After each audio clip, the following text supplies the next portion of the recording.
All right, next up we have Michael Johnson versus Darrius Flowers. Now, this is a very interesting fight to me because fans out there know Michael Johnson, legend of the sport, veteran, very long career, very long history with the UFC resume. He's fought a who's who of the UFC: Justin Gaethje, Tony Ferguson, Nate Diaz, Dustin Poirier, all of these big name guys in the sport. You name them, he's fought a lot of them.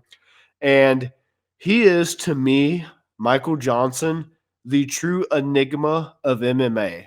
He is like the most interesting man in the world in MMA because he can go from knocking Dustin Poirier on his ass in like round one and beating Tony Ferguson before, Tony Ferguson went on a 5 fight losing streak.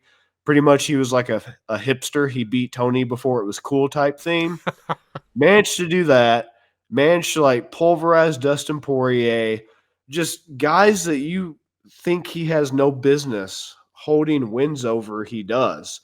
And I'm looking it up now to further drive home the point because those are the like main people that stick out that he has wins over in my head. But he's got it over even more people that you don't think he should have.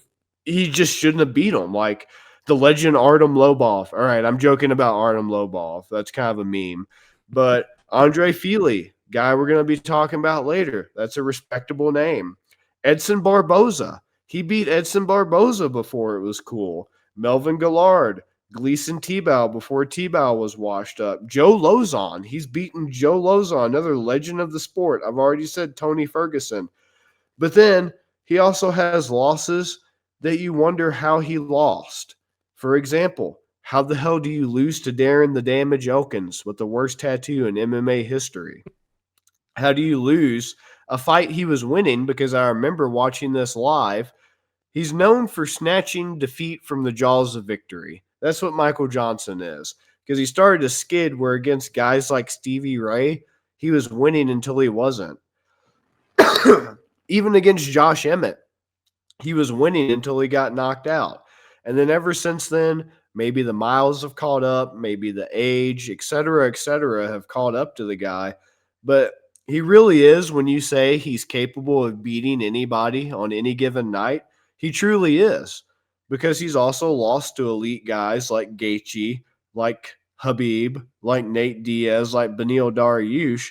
But then he also just has those head scratchers like the Tiago Moises and the Stevie Rays and the Clay Guida in 2021. You shouldn't be losing to Clay Guida. All that to say, for the decline that Michael Johnson unfortunately has started to suffer at this late stage of his career, which it's about time. He's 37 and he has had so many fights and so much damage, etc. It's not unusual for him to be declining and has been in this state for the past 5 years. I'm not really too concerned about it, but all that to say, being in that state of decline for the past 4 or 5 years, he's still not as bad as Darrius Flowers on his worst day.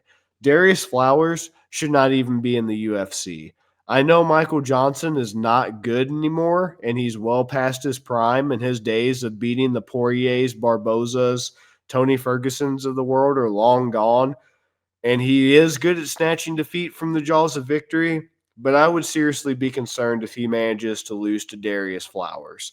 I feel like the UFC has put him, hopefully, in a good spot to win this fight and ride off into the sunset on a high note. He's talked about retiring for a few years now. He's been discouraged. He's been demotivated by the struggles he's faced. I get it, understandable. Every good thing has to come to an end, but I really think he's been set up for a good final farewell here. They're trying to do him a favor and get him that last W. And I'm even going to say on this one, since Michael Johnson is actually the favorite on the money line at a minus 142 to Flowers plus 120, I do actually like Michael Johnson by KO TKO here at plus 140. That is a pretty good value to kind of recoup on the money line since he's the favorite, because he's not going to win by sub. The man hates grappling. He tries to never grapple. The last thing he wants to do is grapple in any way. Grapplers are his kryptonite. So plus 1400 is tantalizing, but not realistic. And yeah, it could always go decision safe. but Flowers is just so bad. I cannot state enough how bad Flowers is. And his last fight with Jake Matthews did nothing to alleviate that fear. I think if anybody can knock out or just absolutely wreck Flowers and ride off into the sunset, it's Michael Johnson. And plus 140 KO TKO, I'm calling it there. What do you think, Ben? Bobby, you set it up perfectly. Dude, this is the Nuck If You Buck fight of the night.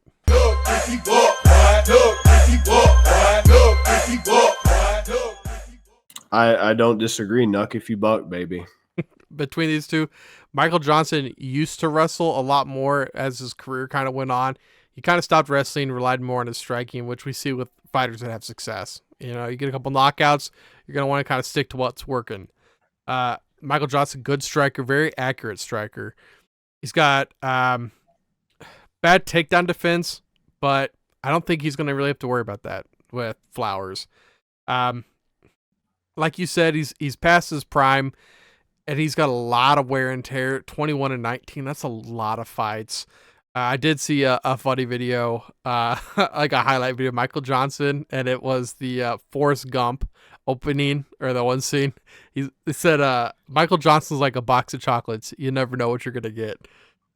Yeah. Darrius Flowers, I think he's got okay striking, but if you take him down at all, this dude is horrible on his back. Absolutely terrible. He's got low hands, so he's just begging to get knocked out, which gives some credit to your knockout theory as well, Bobby. Digs for hooks and looks to strike there. It's hard to dig hooks in UFC because these guys, they can punch you, they can kick you. It's not like wrestling where you can just go in, dig a hook, and then work from there. Like, you're going to have to get close for that. 100%. Dude's open to counters, and he gets so lazy when he's gassed, and I think he's got a poor gas tank. When this dude strikes, I mean, he'll throw it all the way over and leave himself open that entire time. And I feel like the last fight when he got knocked out, it felt almost like you could have added the Wasted from GTA over him, like the way he just limped on us. I mean, it was kind of comical as far as someone going night. I'll go with you. I'll go with you, Bobby. I'll take Michael Johnson. I don't feel great about either one of them, but the points you raised, I think, are just too good. Darrius Flowers, I don't think he's got the gas tank to go 3. So if you're not going to go decision, it's not going to be a submission. So I think Michael Johnson KO is the way to go. And he does have good boxing, and at least maybe his hand speed declines with age. Maybe his power might decline with age. But as good as Michael Johnson's boxing was from like a fundamental and technical standpoint, those are like the last things to go. Like your technique is like the last thing to go. Sure, your athleticism goes fast. It goes first. Your power maybe goes, but like just your knowledge, your skill, like your fundamentals, those things are a lot harder to take away is what I'm getting at. So he still possesses those things. And I do still believe that he's not, I mean, it's not like he's 45 or something. I mean, obviously only Yo Romero can, fight that late into his 40s. But he does still, I believe, have power. I believe 2 years ago he got a TKO win. So not that long ago. The power is still there. I bet he still does have some of the hand speed.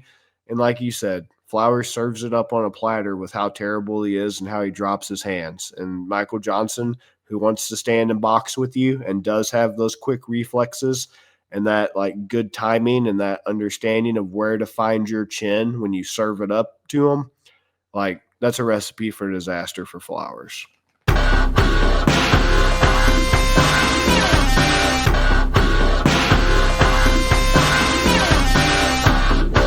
Better start listening to the Better in Green podcast. You will not regret it. Trust me. And hey, I'm Dean Blandino. Welcome to Better in Green, eh? To Better in Green, eh? To Better in Green, eh? Listen in and cash out. That's what it's all about. Come on, let's make cash now. We always on spot and we cover old spot from the bottom to the top, hey. Shout out to Ethan, shout out to Wyatt, shout out to Ben. welcome to our podcast. Better win green.